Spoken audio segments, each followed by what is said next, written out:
as the title says, we're needing to reclaim our own power and our own safety. And we're going to look to see, well, how did we lose it in the first place? Well, first, I have to tell you this.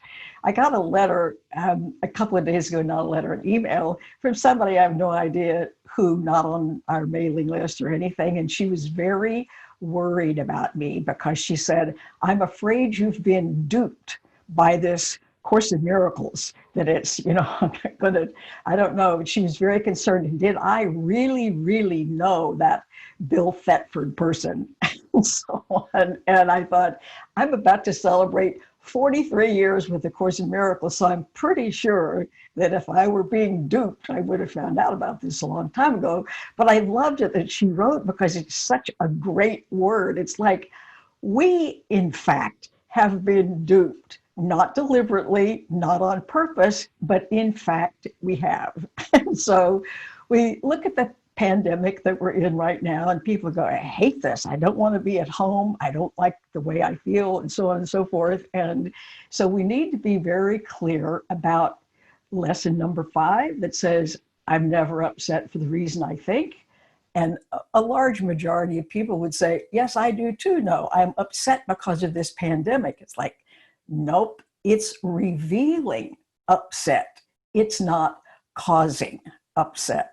So what we're going to do in our time together in a little while is like, well, if it's not causing it, what is? What is responsible for my distress or my lack of feeling powerful or safe or beloved or anything else?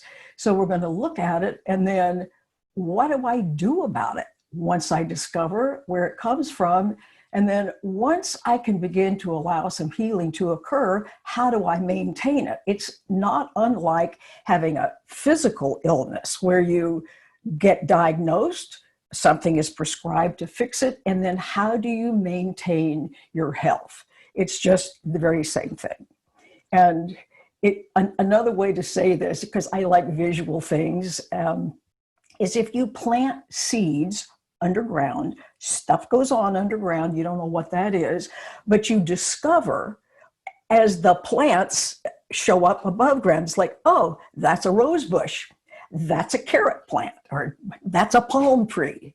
And so our lives are going to be able to tell us what's underground. So you might say our lives are the plant that shows up that gives us very accurate information about the things we believe. And many things we believe, we have no idea what those beliefs are.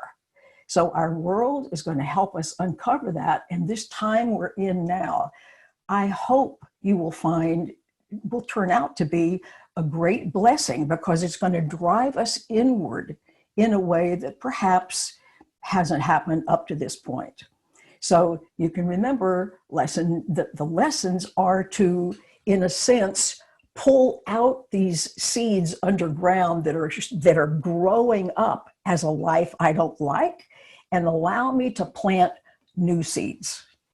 Back a long time ago, after I taught school for a few years, I was a systems engineer with IBM.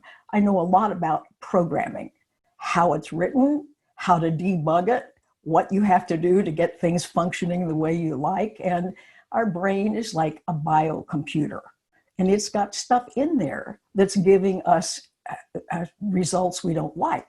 Shall we say it's been hacked? We've got malware in there.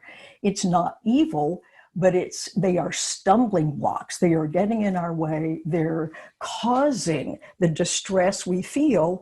And now we've got kind of the opportunity of a lifetime to do something about this. So in any event, I hope you'll join me. We're going to dig very deeply into exactly what's going on, exactly what to do about it, and exactly the nature of the life we can have when we get the stuff out of the way that's in the way. I hope you'll join me. Bye.